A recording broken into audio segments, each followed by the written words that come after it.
நிர்வகிமையின் மூலமாக மறுபடியும் இணைந்திருக்கிறவங்களுக்கு என்னுடைய அன்பின் வாழ்த்துக்கள். நம்ம இன்னைக்கு தொடர்ச்சியா பல தொகுப்புகள் பார்த்துட்டு இருக்கோம். இன்னைக்கு நம்ம பார்க்க போற முக்கியமான ஒரு விஷயம் பாத்தீங்கன்னா கிரேக்கர்கள் பத்தி பார்த்துட்டு வந்தோம். அது இன்னைக்கு பார்க்க போது கிரேக்கர்களுடைய தத்துவங்கள். ஏன்னா கிரேக்கர்களாலே தத்துவங்கள் தான் அவங்களுடைய ஃபேமஸே, அந்த அளவுக்கு இருந்துச்சு. அதுல நிறைய முக்கியமான தத்துவங்கள், கிளாசிக் பிலாசபர்ஸ் சொல்லுவாங்க, தே ஆர் தி ஒன்ஸ் அப்படின்னு சொல்ற அளவுக்கு கிளாசிக்கலா இருந்தாங்க அவங்க. சோ அவங்க என்னென்ன சொன்னாங்க அதெல்லாம் எப்படி என்னன்னு சொல்லி இன்னைக்கு பார்க்க போறோம். சோ கிரேக்கர்களை பத்தி எடுத்தோம்னா டச் பண்ணாம போக முடியாது. சோ இதுல கிரேக்கர்களுடைய மெயின் கான்செப்ட் பாத்தீங்கன்னா அண்டர்ஸ்டாண்டிங் செல்ஃப், அதாவது பிலாசபி. பிலாசபில பாத்தீங்கன்னா philo means love, sophy means wisdom, அதாவது லவ் ஆஃப் விஸ்டம், ஞானத்திற்கான ஒரு எப்படி சொல்றது அன்பு அப்படின்னு கூட சொல்ற, காதல் அப்படின்னு கூட நம்ம சொல்லிக்கலாம். இதுல ஃபர்ஸ்ட் பேர் பாத்தீங்கன்னா நம்ம இன்னைக்கு பார்க்க போற டாபிக் நிறைய சொல்லியிருக்காங்க தத்துவங்கள் ரிலேட்டட் டு பாத்தீங்கன்னா அண்டர்ஸ்டாண்டிங் செல்ஃப். அதாவது பேசிக்கா சொல்லணும்னா நம்மளுடைய பாடி, சோல், ஸ்பிரிட் அப்படி நம்ம ஸ்பிரிட் பண்ணிக்கலாம். இதை நம்ம என்ன பண்ணோம்னா பார்க்க போறோம். சோ இதுல சாக்ரட்டிஸ் என்ன சொல்றாருன்னு பாத்தீங்கன்னா அவருடைய பெர்செப்ஷன், அவருடைய வியூ எப்படி இருக்குன்னு பாத்தீங்கன்னா, ஒரு லைஃப ஒருவங்க அன்எக்ஸாமின்ட் லைஃப்னா அது ஒரு வர்த்தே இல்ல, அவங்க வாழ்க்கை நாட் வர்த் ஃபார் லிவிங்கிற மாதிரி அவர் சொல்றாரு. அதே மாதிரி இவர் என்ன சொல்றாருன்னா பாடி சோல் அப்படி ரெண்டா பிரிக்கிறாரு, ஒரு டூயலிஸ்டிக் கான்செப்ட் பண்றாரு. பாடி இம்பர்ஃபெக்ட் அண்ட் இம்பெர்மனன்ட், பாடி இம்பர்ஃபெக்டும் இன்னும் இம்பெர்மனன்ட்டா இருக்குது. சோல் பாத்தீங்கன்னா பெர்ஃபெக்ட் அண்ட் பெர்மனன்ட்னு சாக்ரட்டிஸ் உடைய வியூ பாயிண்ட் சொல்றாரு. அது எப்படி அவர் டிஸ்கிரைப் பண்றாருன்னு பாத்தீங்கன்னா பிசிக்கல் நிலைமை, அதாவது பிசிக்கல்னா பார்க்கக்கூடியது பாடி, ஐடியல்னா அது அன்சேஞ்சிங் சோல். சோல் அவன் பார்க்க முடியாது, பட் ஐடியல் அப்படிங்கிற ஒரு கான்செப்ட் கொண்டு வராரு. இவர் என்ன சொல்றான்னா இவர் தான் first time, he was the first thinker to focus, he is the first thinker. எதை பத்தி ஃபோக்கஸ் பண்றான்னு பாத்தீங்கன்னா ஹியூமன் செல்ஃப், யார் நம்ம, who we are, who we should be and who we will become, எப்படிப்பட்டவங்களா வரப்போறோம், அதே மாதிரி யார் நம்ம, who we should be, எப்படி நம்ம இருக்கணும், இதெல்லாம் என்ன பண்றாங்கன்னா ஆராய்கிற ஒரு தத்துவ ஞானியா இவர் இருக்கிறாருங்கிறத நம்ம கண்டுபிடிக்கல சாக்ரட்டிஸ். இவருடைய ஸ்டூடெண்ட், இவருடைய பின்பதாக வந்தவர் பாத்தீங்கன்னா என்னன்னா பிளாட்டோ என்ன சொல்றாருன்னா இதே மாதிரி அவர் ஒரு ஸ்டூடெண்ட் ஆஃப் சாக்ரட்டிஸ் சொல்லலாம்.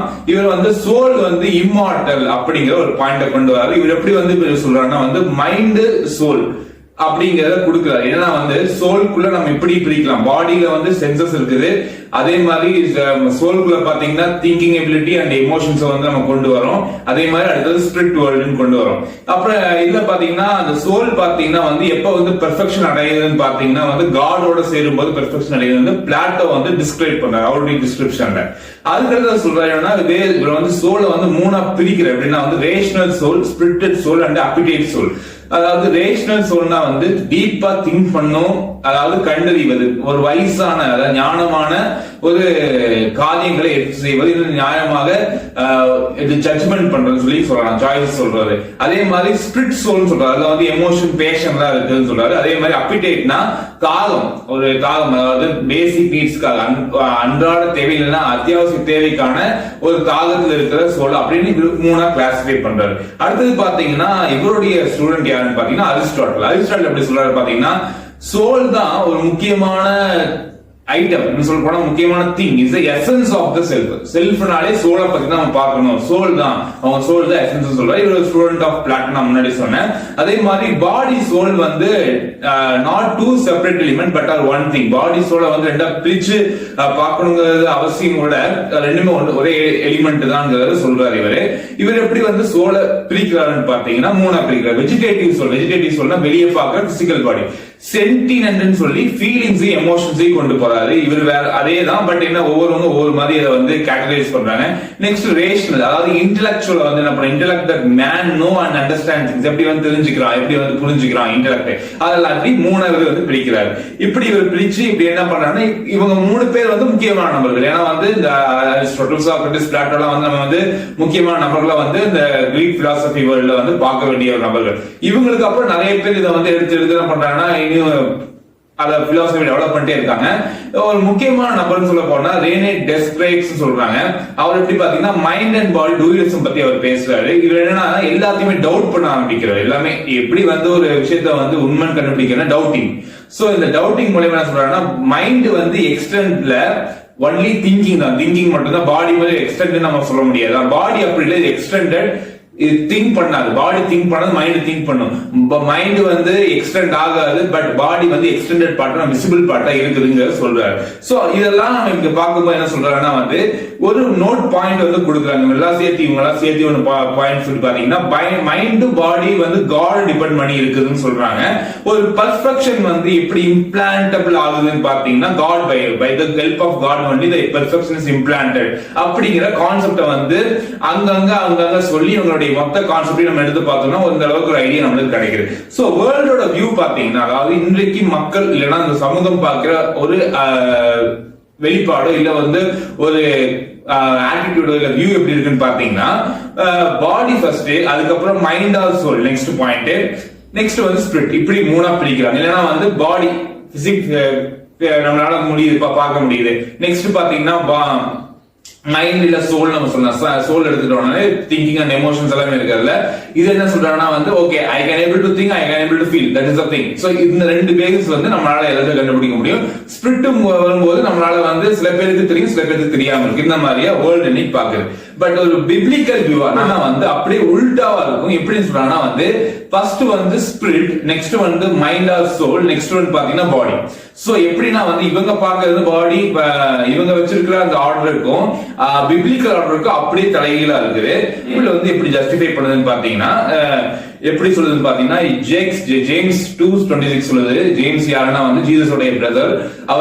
அவருடைய ரைட்டிங்ஸ் சொல்றாரு. எப்படி சொல்றான்னு பாத்தீங்கன்னா, ஆவி இல்லாத மனுஷன் செத்ததா இருக்கிறான். The man doesn't have a spirit. அவங்கள ஸ்பிரிட் இல்லைனா, காட் ஸ்பிரிட் இல்லைனா is like a dead man. அந்த மாதிரி ஒரு ஸ்டேட்மெண்ட் கொடுக்குறாரு. அதுக்கப்புறம் ஜெனிசிஸ், அதாவது ஆதியாகமத்தை பாத்தீங்கன்னா கடவுள் வந்து மனுஷனை உண்டாக்கும் போது எப்படி உண்டாக்குறாருன்னா, தமது சாயலின்படியாக தமது ரூபத்தின்படியாக மனுஷனை உண்டாக்குவோமாக என்று என்ன பண்றாங்கன்னா உண்டாக்குறாரு. இதோடைய கண்டினியூஷன் பாத்தீங்கன்னா என்னன்னா, தேவன் தம்முடைய சாயலாக மனுஷனை சிருஷ்டித்தார், அவனை தேவ சாயலாக சிருஷ்டித்தார், ஆணும் பெண்ணுமாக அவர் சிருஷ்டித்தார். அதாவது மேக்சிமம் காட்னு சொல்லும்போது நம்ம என்ன சொல்லுவாங்கன்னா ஸ்பிரிட் வேர்ல்டு, அது வந்து ஸ்பிரிட் வேர்ல்டு காண முடியாது, அதாவது ஸ்பிரிட் வேர்ல்டு இருக்கிறத காடுங்க. அந்த ஸ்பிரிட் தான் வந்து என்னன்னா மனுஷனுடைய மூணாவது பாகமா நம்ம இன்னைக்கு உலகத்துடைய கண்களுக்கு தெரியுது. ஆனா அதுதான் ஃபர்ஸ்டா என்ன பண்ணா பைபிள் வந்து கொண்டு வருது. ஏன்னா காட் வந்து ஸ்பிரிட் காட் அப்படிதான் நிறைய பேர் டிஸ்கிரைப் பண்றாங்க. சோ இன்னொரு விஷயம் பாத்தீங்கன்னா, தேவனாகிய கர்த்தர் பூமியின் மண்ணிலே உருவாக்கி மனுஷன் எப்படி பண்ற உருவாக்குறாரு. ஜெனசிஸ் 2:7 பாத்தீங்கன்னா, அவனுக்கு ஜீவ சுவாசத்தை நாசியிலே ஊதினால் மனுஷன் ஜீவ ஆத்மான். அதாவது நல்ல ஒரு டெபினிஷன் நீங்க பாருங்க, மனுஷன் ஜீவ ஆத்மா. அதாவது கடவுள் வந்து எல்லாமே பண்ணி மண்ணில் வந்து மனுஷனை பண்ணி the body is ready, so everything is ready, but the ஆவி, அதாவது breath of life னு சொல்றாங்க. அந்த லைஃப் ஆஃப் breath எப்படி கொடுக்கறாங்கன்னா கடவுளே கொடுத்திருக்காருன்னு சொல்றாங்க. அந்த மனுஷன் எப்படி ஆகுனா ஜீவ ஆத்மா, லிவிங் ஆத்மான சோல் எடுத்துக்கலாம். இன்னொன்னு பாத்தீங்கன்னா அதே இங்கிலீஷ் இங்கிலீஷோடைய வெர்ஷன் எப்படி வருதுன்னு பாத்தீங்கன்னா, he become a living being. அதாவது நமக்கு ஹியூமன் பீயிங் கேள்விப்படும். ஹியூமன் பீயிங்னா வந்து he can able to think, reason, feel, create, relate, everything.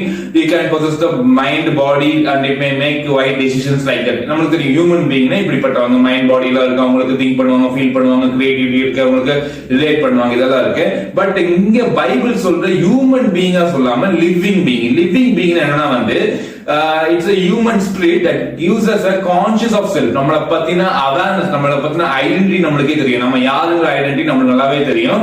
and it gives the god like qualities. அதுதான் இங்க வந்து சொல்றாங்க லிவிங் பீயிங் உடைய ஒரு சின்ன எக்ஸாம்பிள் சொல்றாங்கன்னா god like qualities இருக்கும். அப்போ அவங்களை பார்க்கும்போது அதே சாயல்ல வந்து கடவுளுடைய சாயலை வந்து பார்க்க முடியுங்கிறத சொல்றாங்க. அதை இங்க சொல்றாங்கன்னா வந்து it is a consciousness of self. செல்ஃப பத்தி கான்ஷியஸ். அவங்க ஐடென்டிட்டி இறந்து போய் நான் அந்த ஐடென்டிட்டி, நான் இந்த ஐடென்டிட்டி சொல்ல மாட்டாங்க. they aware about their identity for whom, for what is the thing. the softly சொன்ன மாதிரியே தான், நான் யாரு, நான் எங்க என்ன எப்படி இருக்கணும், எப்படி போகணும், எல்லாமே அவங்க ஐடென்டிட்டி இருக்குன்னு சொல்ற மாதிரி they have a particular identity that is called as. அதே மாதிரி பாத்தீங்கன்னா ஜீவ ஆத்மா தான் வந்து லிவிங் பீயிங் நான் உங்களுக்கு டிஸ்கிரைப் பண்ணேன். சோ இந்த லிவிங் பீயிங், இந்த லிவிங் பீயிங் இருக்கணும்னா இந்த திங் இருந்தா மட்டும்தான் லிவிங் பீயிங் சொல்றாங்க. ஹியூமன் பீயிங் இல்ல, லிவிங் பீயிங். அடுத்தது பாத்தீங்கன்னா எப்படி வந்து சோல் வந்து வெர்ச்சுவஸ், அதோடைய ஒரு பாயிண்ட் ஆஃப் வியூ சிலர் சொன்னதை நான் இங்க வந்து கோட் பண்றேன், அதுக்கப்புறம் நான் ஜஸ்டிஃபை பண்றேன். எப்படி வந்து பைபிள் சொல்லுதுன்னா 7 virtues of soul சொல்லி என்ன சொல்றேன்னா peace, love, happiness, knowledge, power, purity, bliss. இந்த 7 திங்ஸுமே வந்து ஒரு virtues of souls சொல்றாங்க. இந்த 7 திங்ஸும் வந்து ஒரு சோல், ஒரு ஆன்மாக்குள்ள இருந்துச்சுன்னா அது வந்து எப்படிப்பட்ட ஆன்மானா ஒரு ஹெல்தி சோல் அப்படின்னு கூட நம்ம டிஸ்கிரைப் பண்ணிக்கலாம். பீஸ் இருக்கிறதுக்குள்ள லவ் இருக்கும். அதாவது பீஸ், லவ் எல்லாமே இந்த 7 திங்ஸுமே வந்து எங்கேயோ போனா இருக்குங்கிறது இல்ல, அவன் எங்க இருந்தாலுமே அவனுக்குள்ள இருக்கும். இதுதான் வந்து பேசிக் கான்செப்ட். எங்கேயாவது போகணும், அதை பண்ணு இதை பண்ணு அப்படி பண்ணாதான் அவனுக்கு கிடைக்கும் அப்படிலாம் எதுவுமே இருக்காது. அவனுக்குள்ளே இருக்குது. எங்க போனாலுமே அவன் வந்து இப்படிதான் இருப்பான். பீஸ்ஃபுல்லா இருப்பான், லவ்வபிளா இருப்பான், ஹாப்பினஸா இருப்பான், knowledgeable, power, purity and bliss. 7 திங்ஸுமே அவனுக்குள்ள எப்பயும் இருக்கும். எங்க தூக்கி போட்டாலுமே அவன் அப்படிதான் இருப்பான். knowledgeable, peaceful and lovable and happiness. எங்க போனாலுமே இப்படி இருப்பான். இது வந்து ஒரு virtues of soul சொல்றாங்க. இதுக்கு அவங்க இத வந்து பைபிள் கலாத்தியர் 5:22-23 பாத்தீங்கன்னா ரொம்ப அழகா சொல்லுது. But the spiritual nature produce love, joy, peace, patience, kindness, goodness, faithfulness, gentleness and self control. So இவங்க போட்ட அந்த 7 பாயிண்ட் தாண்டியே வந்து அதிகமான திங் கொடுக்குது. அதாவது ஸ்பிரிட் கனெக்டட் சோல்னு சொல்லலாம். இது வந்து எப்படி சொல்லணும்னா ஸ்பிரிட் கனெக்டட் சோலா இருந்துச்சுன்னா they having their love, joy, peace, patience, kindness, goodness, faithfulness, gentleness and self control related to 9 things are coming under the spirit connected soul. இவங்க என்ன சொல்றாங்கன்னா 7 virtues of soul என்ன பண்றாங்கன்னா சொல்லி அதுக்கு அவங்க 7 பாயிண்ட் கொடுக்குறாங்க. நியர்லி பாத்தீங்கன்னா இந்த 9க்கும் 7க்கும் நியர்லி சேம் திங் தான். இது வந்து ஒரு கிரவுண்டுங்க. பாடி பாத்தீங்கன்னா ஒரு கிரவுண்ட் இல்ல டஸ்ட் ஃப்ரம் த கிரவுண்ட். ஒரு டஸ்ட், அதுதான் நம்ம பாடி. இது ஒரு கிரவுண்ட் மாதிரி பாத்துக்கோங்க. வேர்ல்ட்ல வந்து கான்சியஸா இருக்கும். நம்மளுக்கு 5 ஆர்கன்ஸ் இருக்கு. இப்ப நான் பேசிட்டு ஃபுல்லா பாடியை பத்தி பேசிட்டு இருக்கேன். 5 ஆர்கன்ஸ், 5 சென்சஸ் இருக்கு. we can able to communicate to physical world. இப்படி கம்யூனிகேட் பண்றோம். சென்சஸ் வந்து பாடியில இருக்கு. அதாவது 5 புலன்களை சார்ந்ததுதான் உடல் அப்படிங்கிற ஒரு சரீரம் என்பதை சொல்கிறார்கள். நெக்ஸ்ட் பாத்தீங்கன்னா சோல், ஆன்மா, communication of body and spirit, living soul. அதாவது ஒரு ஸ்பிரிட்டோடையும் அதே மாதிரி ஒரு எப்படி பாத்தீங்கன்னா ஸ்பிரிட் டு சோல் வந்து கம்யூனிகேட் நல்ல ஒரு ஈடுபாடு இருக்குன்னா அது வந்து ஒரு லிவிங் சோல் சொல்றாங்க. Self consciousness, you know about him, அதாவது அந்த சோலுக்கு வந்து தான் யார் என்பதை தெரிஞ்சிருக்கும். அடுத்தது வந்து intellect which makes man existent possible, அவங்க இன்டராக்ஷன் வந்து நல்லாவே இருக்குன்னு சொல்றாங்க. அதே மாதிரி செல்ஃப், அவங்களுடைய யார் என்பது வந்து அவங்களுடைய ஆன்மாக்குள்ள இருக்குதுங்கிறத சோல்ல வந்து டிஸ்கிரைப் பண்றாங்க. அடுத்து ஸ்பிரிட் பாத்தீங்கன்னா பிப்ளிக்கல் வியூல நீங்க சொல்றேன். ஸ்பிரிட்னா வந்து கடவுள் கொடுத்ததுதான் ஸ்பிரிட், அதாவது பர்த் ஆஃப் லைஃப்னு சொன்னப்பலையே God consciousness, man communicates with God, worshipping, serves him, understand relationship with God, God dwells in spirit.